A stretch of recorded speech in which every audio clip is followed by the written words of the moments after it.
আজকে আজকে আমি একটা নতুন ভিডিও আপনাদের কাছে তুলে ধরছি। দেখতেই পাচ্ছেন, এটা ক্লাচ, এটা বেল সুইচ, দুটোই কিন্তু একই কাজ রয়েছে। দুটো ব্যবহার করা হয় এই 1440 আরপিএম এর মোটরের ক্ষেত্রে। আমাদের স্টার্টিং ক্যাপাসিটর কানেকশানে এই দুটো জিনিস গুরুত্বপূর্ণ ভূমিকা পালন করে।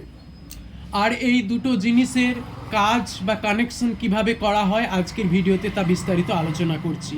আর যদি ভিডিওটি ভালো লাগে বা একটুও কোনো কাজে লাগে তাহলে প্লিজ লাইক করবেন, সাবস্ক্রাইব করবেন, পাশে থাকবেন। আমি একটা ডায়াগ্রামের মাধ্যমে বুঝিয়ে দিচ্ছি এর প্রথমে কানেকশনটা কি, এর কাজ কি। এই ক্লাচের কাজ হচ্ছে, আমরা জানি স্টার্টিং ক্যাপাসিটরের পাওয়ার অনেক বেশি হয়, 60, 80, 100, 120, 120, 150, 200, 250 এই ধরনের ভ্যালুয়েবল ক্যাপাসিটর ব্যবহার করা হয়। এটা যেমন রয়েছে 100, 120, 100, 120 রয়েছে। তো এর পাওয়ারটাকে আমরা সরাসরি যেভাবে রানিং ক্যাপাসিটর ব্যবহার করি স্টার্টিংয়ে আর রানিংয়ের লুপে, এটা কিন্তু সেভাবে আমরা ব্যবহার করতে পারি না।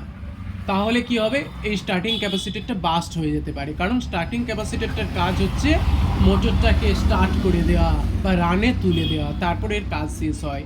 কিন্তু এই কাজটিকে সম্পন্ন করার জন্য একটা ক্লাচ প্লেট বা বেল সুইচ ব্যবহার করা যেতে পারে।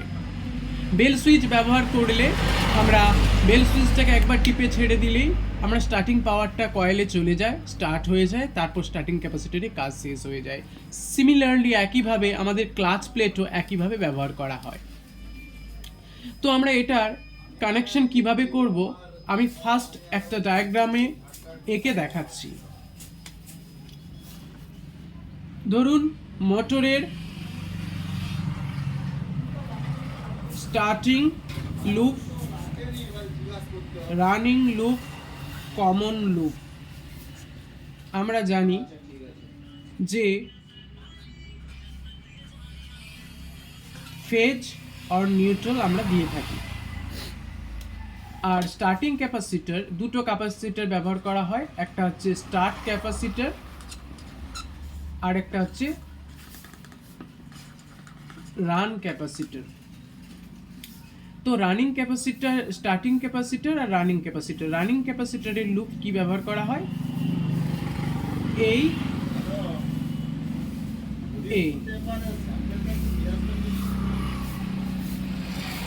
এইটা স্টার্টিং রানিংয়ে ব্যবহার করা হয়। আর রানিং ক্যাপাসিটরের ক্ষেত্রে স্টার্টিং ক্যাপাসিটর কি করা হয়, স্টার্টিং ক্যাপাসিটরের কানেকশনটা হয় এই আরেকটা যে এর লুপ বেরোচ্ছে, এই লুপটি একটি ক্লাচ প্লেট, অর্থাৎ এই ক্লাচ প্লেট বা বেল সুইচ ব্যবহার করা হয়, যেটা হচ্ছে সুইচ হিসেবে ব্যবহার করা হয়। তারপরে সুইচের পরে এসে এখানে যুক্ত হয়। এটা হচ্ছে স্টার্টিং ক্যাপাসিটরের কানেকশন। তো এইটা নিয়ে আলোচনা করছি আমরা, ক্লাচ। এই ক্লাচ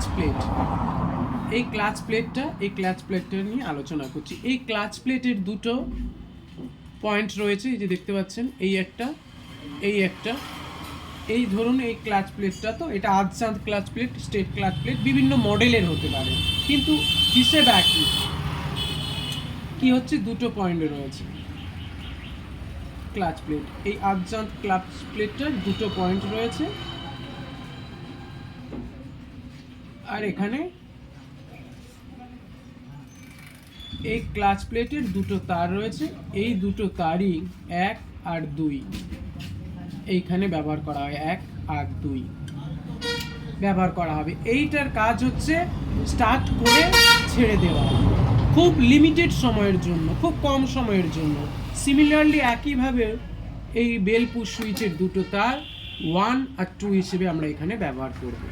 তাহলে কি হচ্ছে, রানিং ক্যাপাসিটর দিয়ে এই রানিং লুপে যখন আমরা এখানে যোগ করছি, এর পাওয়ারটা স্টার্টিং ক্যাপাসিটরে যাচ্ছে, স্টার্টিং ক্যাপাসিটরের আরেকটা পাওয়ার এই ক্লাচ, এই ক্লাচ দিয়ে ভায়া হয়ে স্টার্টিংকে যাচ্ছে, স্টার্ট করলো আর ছেড়ে দিল। এই হচ্ছে আমার ডায়াগ্রামে সুন্দর করে বুঝিয়ে দিয়েছি। এইবারে কানেকশনটা আপনাদেরকে বুঝিয়ে দিচ্ছি। ধরুন এই মোটরের 3টে তার বেরিয়েছে, দেখতে পাচ্ছি একটা রানিং, অর্থাৎ বুঝে নাও যে এটা হচ্ছে আমাদের কমন, এতে একটা ফেজ আমরা দিয়ে দেব। আর দুটো রয়েছে, এই দুটোই রানিং ক্যাপাসিটি তো হবেই। আর এই যে স্টার্টিং ক্যাপাসিটরে ধরুন এটা রানিংয়ের তার, এতে একটা দেয়া হবে। আর যে একটা রয়েছে এটা বেল সুইচ তার আর স্টার্টিংয়ে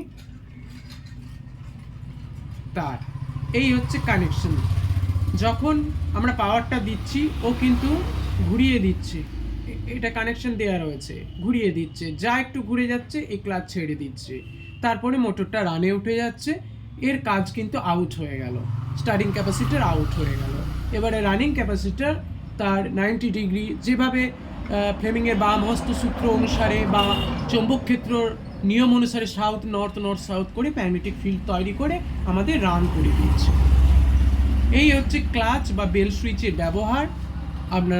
আপনাদের যদি ভালো লাগে পাশে থাকবেন, পুরো ভিডিওটা দেখবেন। ধন্যবাদ।